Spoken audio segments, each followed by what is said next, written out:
प्रिय मित्रों नमस्कार।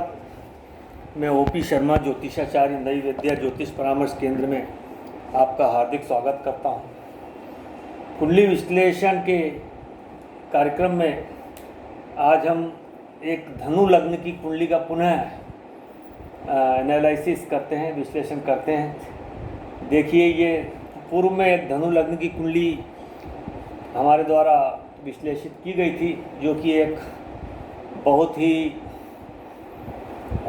पीड़ित व्यक्ति की थी, आर्थिक रूप से परेशान व्यक्ति की थी और रोज़गार के हिसाब से भी पीड़ित थी। उसके आचार विचार तमाम के हिसाब से भी वो पीड़ित कुंडली थी। ग्रहों की स्थिति उसमें विपरीत थी। ये एक उत्कृष्ट कुंडली है। ऐसी कुंडली हर कोई चाहेगा कि उसको ईश्वर प्रदत्त करे।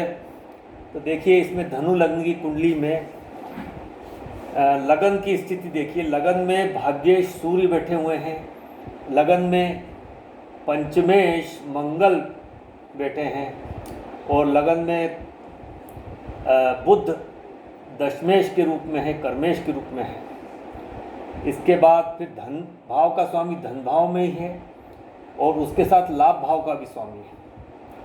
इसके बाद जो लग्नेश गुरु है वो चतुर्थ में बैठे हुए हैं और अष्टमेश अष्टम में ही बैठे। तो कितनी उत्कृष्ट कुंडली है। इसमें ग्रहों की कितनी बेहतरीन, जो ऐसा लगता है हाथ से ग्रह रख दिए गए हों। तो अब ये एक बहुत ही बड़े किसान है और दूसरा ये धार्मिक रूप से बहुत ही प्रकांड विद्वान व्यक्ति हैं, तमाम शास्त्रों के ज्ञाता हैं, अच्छे पंडित परिवार से हैं ये और बहुत ही अच्छा नेचर के हिसाब से भी अच्छे हैं। बहुत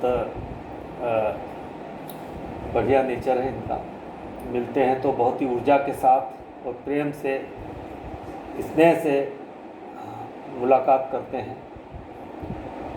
क्या बताएं, पूरा मैं वर्णन नहीं कर सकता। बहुत ही अच्छा नेचर है इनका।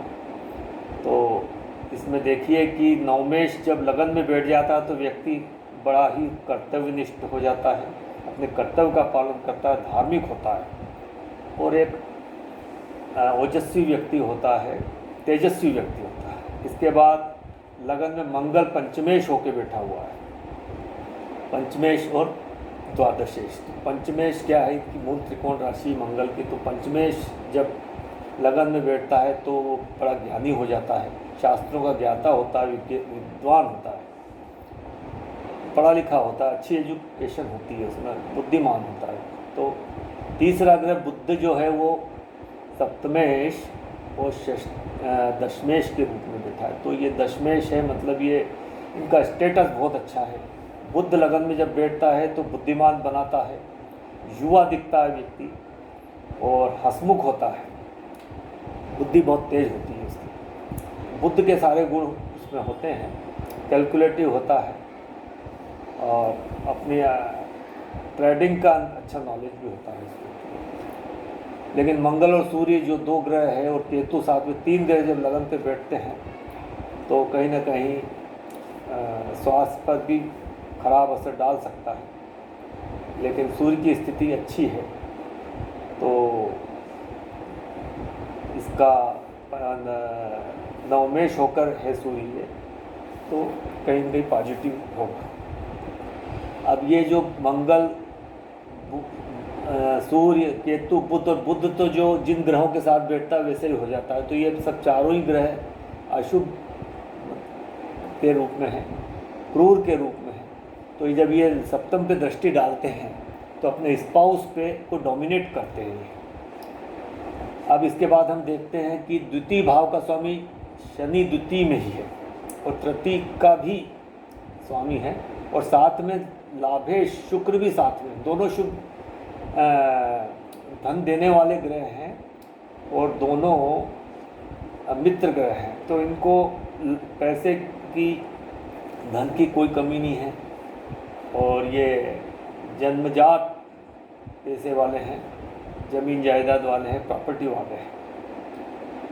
तो एक धन योग भी बन गया ये। लाभेश और धनेश जब एक साथ अच्छे भाव में बैठते हैं तो एक बड़ा धन योग है। लाभेश धन भाव में धनेश के साथ बैठा है, बहुत धन होता है ऐसे व्यक्ति के पास, कोई कमी नहीं धन, वो धन आता रहता है। इसके बाद जो गुरु की पर चलते हैं तो गुरु ये लग्नेश के रूप में अपनी ही राशि में चतुर्थेश में बैठा। अब चतुर्थ भाव क्या है?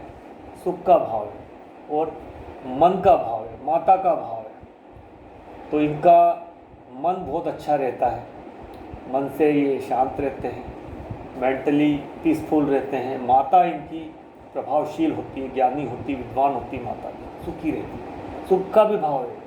ये बहुत सुखी व्यक्ति है, देख सकते हैं। मंगल की थोड़ी दृष्टि है लेकिन फिर भी ये अच्छे सुख सुविधा, समृद्धि की, ज़मीन जायदाद की, प्रॉपर्टी की, भूमि भवन मकान किसी प्रकार की कोई कमी नहीं है। जनता में इनका असर भी अच्छा है, ये जनता का भी भाव है। एजुकेशन का भाव है, इंटरमीडिएट तक की शिक्षा अच्छी होती है। इसके बाद हम चलते हैं जो पंचम भाव का स्वामी लगन में बैठा है तो ये इनकी उच्च शिक्षा भी हुई है, अच्छी हुई है। इसके बाद राहु जो है सप्तम में है तो राहु उतना अच्छा नहीं होता है सप्तम को, लेकिन कहीं ना कहीं सांसारिक ग्रह है तो सांसारिकता में कमी नहीं रखता, ये थोड़ी भ्रमपूर्ण स्थिति जरूर होता है। इसके बाद हम चंद्रमा पे आते हैं तो चंद्रमा यहाँ अष्टमेश अष्टम में तो आयु जरूर देगा ये, साथ में ये ससुराल का भी भाव, तो ससुराल से धन या ससुराल से सम्मान, ससुराल से सपोर्ट भी देता है और गूढ़ शिक्षा भी देगा ये।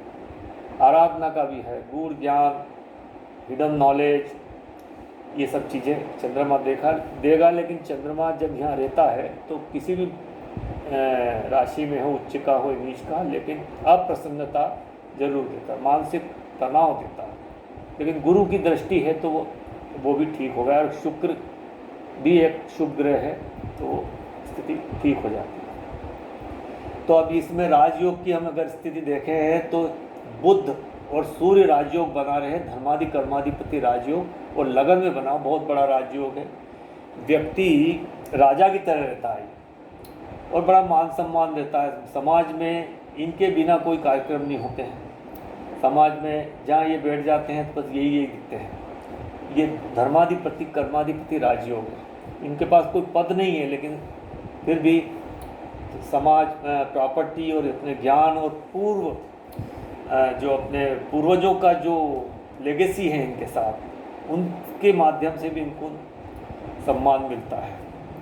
पंडितों का परिवार। इसके बाद हम मंगल देखें तो मंगल पंचमेश होकर यहाँ बैठा हुआ है तो ये भी बुध के साथ केंद्र त्रिकोण का राजयोग बना रहा है। और गुरु जो है लग्नेश जब चतुर्थ में बैठता है या केंद्र में कहीं भी लग्नेश जब बैठता है या त्रिकोण में बैठता है तो राजयोग बना देता है। इसके बाद अब धनयोग की जब बात करते हैं तो देखिए यहाँ पर लाभेश और धनेश दोनों का युति होके ये बन गया धनयोग। फिर मंगल और सूर्य ये दोनों मिलकर लगन में धनयोग बना रहे हैं, मंगल और सूर्य। तो ये धन की स्थिति बहुत अच्छी है। लग्नेश लगन में केंद्र में है तो मित्रों ये एक कुंडली है, इसका विवेचन करने की कोशिश की। इसके बाद हम नवमांश में भी देखें तो नवमांश कुंडली में भी गुरु अपनी राशि में बैठा हुआ, देखिए नवमांश में भी गुरु अपनी राशि में बैठा है। और मंगल जो कि मंगल थोड़ा अशुभ है इसमें तो तकलीफ देने वाला है वो, केवल मंगल के साथ तो है। इसके बाद शनि जो है यहाँ पंचमेश होकर बैठा हुआ है और लाभेश के साथ है तो बुद्धिमान शिक्षित व्यक्ति होने का संकेत ये नवमांश कुंडली भी देती है।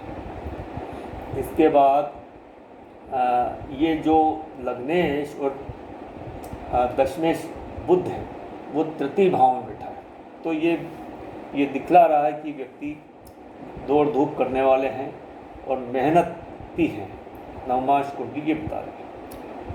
तो और सूर्य जो है वो यहाँ 12वें भाव में, तो पिता के सुख में कमी दिखा रहा है। तो पिता का सुख में यहाँ भी देखिए आप, सूर्य जो है 2 अशुभ ग्रह के साथ है, मंगल के साथ भी और केतु राहु के एक्सिस में, तो पिता से संबंधित प्रॉब्लम। तो मित्रों बता दूं, ये पिता के काफ़ी बचपन में इनके पिता चले गए थे, शांत हो गए थे। तो इस तरह से ये कुंडली विवेचन की कोशिश की मित्रों। इसमें धन योग भी बताने की कोशिश की, राजयोग भी बताने की कोशिश की। मित्रों आप भी यदि अपनी कुंडली का विवेचन करवाना चाहते हैं तो इन नंबरों पर संपर्क कर सकते हैं। मित्रों वीडियो आपने पूरा देखा, इसके लिए धन्यवाद देता हूँ। और वीडियो अच्छा लगा हो तो लाइक कीजिए, चैनल को शेयर सब्सक्राइब कीजिए। मित्रों आपका बहुत बहुत धन्यवाद। प्रणाम, नमस्कार।